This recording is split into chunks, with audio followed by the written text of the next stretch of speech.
Hey guys, Iceluslol here, and today I'm bringing you a Draven game. This is Billeht, playing at the Silver 2 LO, and this is on NA. So we've got Draven Nami versus Taric and Caitlyn. Also, I apologize, this is Silver 5 LO. I was wrong. So you're getting some really good oh wow, that's a really nice bubble. Great harass. Like, that was really good. You hit Taric and then you switch to Caitlyn without missing a beat. That was great. And then on top of that, Nami landed a fantastic bubble and you continued to fight. You dropped your axe there, but that was because Taric stunned you. There's really nothing you can do.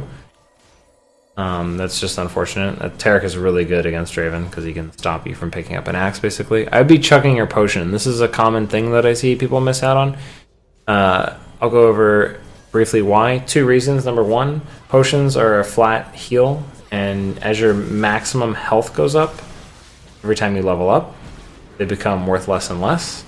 Number two, when you level up, the amount of health restored is based on the existing health that you have. So you restore more health based on if you are missing less health. And so right there, Caitlyn just kind of walked up to you and you wrecked her. And then Taric punched you with his passive and killed you. It was a really strange engage because Nami ran away and Caitlyn got too close to you. So, I mean, you pretty much just stood tall and crushed Caitlyn. That was a great job. Wow, this Nami is on point with bubbles today. So that was good. I don't think there's anything you could have done better there because you were probably dead anyway to Taric and Nami wasn't nowhere to be seen. But you cashed out, so that you got bonus gold from Draven passive, which is fantastic. So it's always worth. If you can get a kill with Draven and then you die, it's totally worth, because when you get a kill, you cash in all of your stacks now, since they changed it. And when you die, you lose half your stacks, but you just cash them all in, so it doesn't matter. So there's another perfect example. You saw Shaco and you manned up and you ran in and killed Caitlyn. Again, 100% worth. You kill Caitlyn, you cash in all your stacks. Caitlyn doesn't get the kill, and you get more money than her, basically. So you're in just really, really good shape. I like that you commit to fights. You pretty much have to commit to fights as Draven, and you're probably going to die a lot, but it doesn't matter because of the way his passive works. Like, the way his passive works, as long as you're just getting kills, it doesn't matter, because you'll just have more money than them. And in the end, that's all that matters. Like, if you're killing them, if you're killing the enemy ADC and you're getting more money than them, it doesn't matter. Oh, right there though, you refreshed your Blood Rush, you could have popped that again and ran on her and got at least one more axe on her, maybe two. So that's something you can look for, just because Taric wasn't here. If Taric was here, obviously that'd be a totally different scenario. You like to use Stand Aside quite a bit, I noticed. It's like 70 mana. Jesus, that's really expensive. Yeah, so I wouldn't use that much, because it is a great ability, but you're kind of just using it to harass. Like right there, I don't even think you landed one spinner to follow up on it, so it's kind of a lot of, it's 70 mana for 98 damage right now, which is not that great. And it's also a really long cooldown, so you don't want to leave yourself super vulnerable. And see, like right there, it's another example where you use that, use your Stand Aside again. If you had used it on Shaco, though, you could have saved Nami. Not that it's like your job to save Nami or anything, but you could have definitely, I think, saved Nami there. So, and you could have also lined it up to hit more people too. That's another thing. So that's okay though. I mean, you're doing pretty well overall. You've got support from your team, and they killed Caitlyn again. So Caitlyn's died 3 times. That's very good. So you've got a longsword. I don't know why you went longsword. You're going Brutalizer right now for Youmu's. Okay, yeah. This is another example where your Stand Aside is on cooldown. You can actually interrupt Katarina ult with Stand Aside. So if you had Stand Aside there, you could have interrupted her ult and taken significantly less damage. That was a great Stand Aside. Hopefully it converts into a kill. Oh, bummer. I mean, it was a good Stand Aside. Like, you flash hit both of them. Unfortunately, there was no other follow-up. Yeah, Warwick had his ult? What? Okay, I guess he just wasn't in range or something? I don't know. Weird. Okay, so I'm really curious about your itemization here. I guess you're gonna get Brutalizer, which I don't agree with. Getting Ghostblade is fine, but okay, you forced Taric's flash. That was really good. We're just pushing the wave out. You're ahead of Caitlyn, so it doesn't really matter. Like, it's not gonna impact your game negatively this game, but you still want to just commit to an item and finish it. And I would just finish your Infinity Edge. So you threw out an ult, and you picked up a kill? No. Yeah, I got the kill. It's okay. So you've rotated to help your team, though. That's really good. You were paying attention to the map. Now you're going to get mid. Oh, you got mid tower. Excellent. Yeah, I mean, there's nothing really to do. I'd probably rotate bot, do what you're doing, and you can kill Caitlyn right here. Oh, she flashed. That was tricky. You could have killed her if you, again, held your stand aside, used a little prematurely there. Because you have to think about it, like, if you walk in the brush here, she has to either run this way or do what she did, which is flash net. But if you had just stood there, you could have... Nami could have probably bubbled her, and you could have slowed her with stand aside, probably. So, that's one thing you can think about in the future.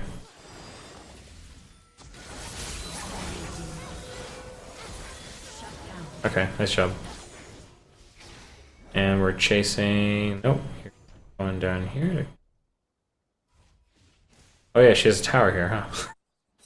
Oh, this is awkward.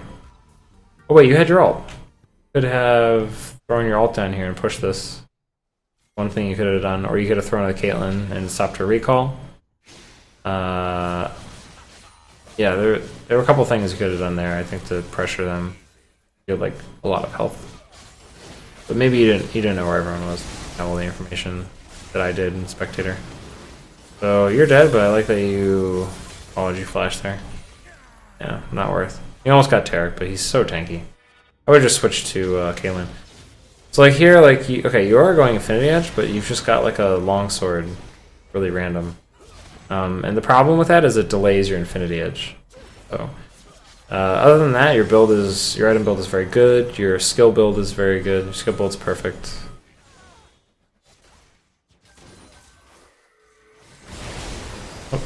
Oh, nice. Oh, this Jago wants you. Oh, he ignited you? Oh, wow, that's worth. Yeah, nice. Totally worth. They got Dragon. That sucks, but whatever. Okay, now you got Infinity Edge, and you switched out to a Scrying Orb. That's very good. You've got Heal. You've got Flash in 2 minutes. I wouldn't go in here if I were you. Okay, okay. I mean, you forced this Flash out there because he was scared, and it looks like Warwick's going to pick him up anyway. Okay, cool. Going to get to him eventually. Okay, you gotta watch out here. I would probably leave. You see Shaco. Nice! You killed him before the box armed. Godlike. That was really good. The Shaco just thought he could kill you. But you're Draven. Aw, you had stand aside there. Blue team's turret has been destroyed. Okay. Still got hella gold. This Caitlyn build is insane. He rushed a Last Whisper, has 3 Doran's Blades, and has a Cloak of Agility. Don't even know what to say to that. So you're pushing me with your team, that's excellent. Ahri and Leona are kind of low, which is a bit scary, but their team fight is kind of weak. Oh yeah, don't give Mordekaiser a pet. God, run away. Okay. Hey, when Mord ults you, you just gotta run. That was a good job that you did there. Okay, you're fine. You're fine. You're fine. I think. You can go back in. God, everyone's just gunning for you. Just be, yeah. That was a good job flashing. I mean, you got you can't dodge Mordekaiser ult. They killed each other? No. Oh, Mord does not die. He's full health. Already died. Yeah, Mord ult is really annoying. Just like run away and don't feed him a pet, or your team loses. Oh, your E almost hit. Close. Here we go. Okay, so I'm gonna try to rotate bot if possible and get that tier 1 bot. Guys are up there. Okay, I'm sorry, I was speeding up a little bit too much. Okay. You've got, you're attacking here. You don't have stand aside again. So yeah, I think one thing that you need to start doing is just saving stand aside for Katarina ult, because no one else interrupts her ult, apparently. Stand aside is also superb in the sense that it's instant. I mean, it's really instant. And it covers a really large area, so you can usually land it. Okay, you guys finally get a dragon here? Oh, yeah, those are your second dragon, okay. Good. So you're, yeah, stepped up a little too far. Taric kind of baited you there. You gotta be careful with Taric because, like, yeah, you want to be like throwing axes at him, but if he stuns you and Mordekaiser just dumps on you, you're probably gonna die, because it's not Mordekaiser damage that'll kill you. It's the fact that Shaco will come in afterwards and kill you. Okay, you're a little too close to Mord here. I think you recognize that though. Okay, you eat the wrong way. Okay, yeah. So I think you got a little over eager there, and you ran into Mordekaiser melee range. You don't want to do that. You got to think about Draven's auto attack range is 550, and you want to try to stay at 550 at all times if possible. And that was definitely possible right there. I think you were just a little too caught up in the team fight, which happens. It's fine. You got to probably clear out top. No, Warwick's got top.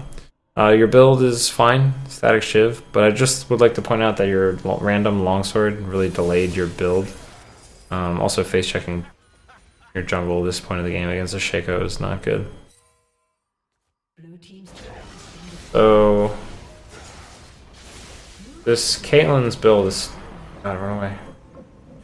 Mordekaiser, man. Yeah, you gotta go heal in the fountain, fortunately. So, I mean, you can still out-damage this Caitlyn at this point of the game with the items that we're looking at here. But looking rough. Basically, like, you gotta... What you really want to invest in is a Quicksilver Sash. Quicksilver Sash only costs $12.50 now. And you can actually get rid of Mordekaiser ult with Quicksilver Sash. So that's something I would have invested in. Like, you could have probably had it by now if you didn't get the longsword. No. Almost. Oh yeah, you could have definitely had it. I would have got that before Last Whisper, honestly. You already do so much damage. And they don't have that much armor. I mean, Taric has a lot of armor, obviously, but... compared to how much damage Draven does, he doesn't really need Last Whisper that bad. Oh, great stand aside. So yeah, I would have got Quicksilver Sash because it just counters Mordekaiser's entire game plan, basically. Like, if he ults you, you just Quicksilver Sash. And, you know, get out. And yeah, so that's something you may or may not know, but that's a very easy thing you can do that helps you in this game particularly.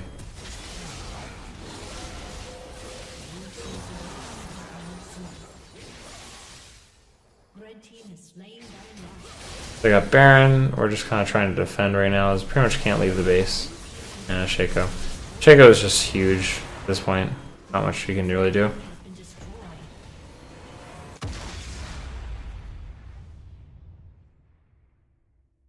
Okay, so let me go over your questions real quick. Any tips for managing axes and trading? Yes, so I saw you dropped a lot of axes early. One of them was due to Taric stunning you, so it's not your fault. There are a couple you just didn't react to the axes falling, so I would say just practice, you know, go into custom games, or just play Draven a lot more and you'll start to get used to it, but catching all your axes early is pretty important. Because your mana pool is a lot smaller. You want the stack so you can cash in more money. Excuse me. And it just, you know, helps you a lot more in the lane. Regarding trading, I mean, I thought you played really well for most of the lane phase, and your Nami landed a couple good bubbles, but played pretty mediocre outside of that. You stepped up when it mattered. I would say the only thing regarding trading, and kind of applies to the whole game in general, is you use your stand aside way too much and way too early. There's definitely the one time you could have saved Nami by using it on Shaco. There were many times when you died to Death Lotus, Katarina's ult, because you used stand aside earlier to probably not do anything nearly as valuable as stopping Death Lotus. So that's something, like, basically you want to think about, like, who you're going against, you know, and it's Katarina. You need to think, okay, I have to hold stand aside to interrupt her ult. gets Mordekaiser, like, okay, excuse me, I have to buy Quicksilver Sash so I don't die to his ult or have to be zoned out the entire fight, basically. These are things you want to think about for, situational buying, which is your next question, and also matchups. Team fights in lane, regardless. Should you be saving gold for bigger items or getting smaller items for the small spike? That's a great question. Just that random longsword, I would say, is kind of delayed your build a little bit. It's not that bad. It's not like terrible, but it delays you from hitting the big power spikes, as you say. The small spike is just not worth it, especially on Draven. You already have an incredibly strong lane, right? You already had several kills on Caitlyn, and her build was really bad. Doing damage to this. Even if she had a great build, it wouldn't matter. You're still going to do more damage to her in lane. So that was just just delayed your build. 360 gold. It's not a big deal. But other than that, your build was good. Should you be more aggressive or less in lane? Good question. I think you were selectively aggressive at the correct times for the most part. I would say that you probably went a little too aggressive overall because you did get kind of caught out and that drew Shaco's attention. So like maybe dial it back a little bit when there's an enemy Shaco, I think, and you don't have, the super good ward coverage and stuff. But for the most part, I thought you played pretty well. Oh my god. Excuse me. You asked about teamfight positioning and kiting. Kiting could use a little bit of work. Like when you were fighting Mord mid, you kind of just like gave up on attack moving and just kind of stood in his face throwing axes like 2 inches at him. That's not good because you're just setting yourself up to get taken more damage and stuff like that. So you want to try to stay at max range, like I said, and you can practice that. Regarding teamfight positioning, the big thing is Katarina ult. You got to interrupt that as Draven, especially. Also, another thing I point out is with Taric, you can't dodge the stun.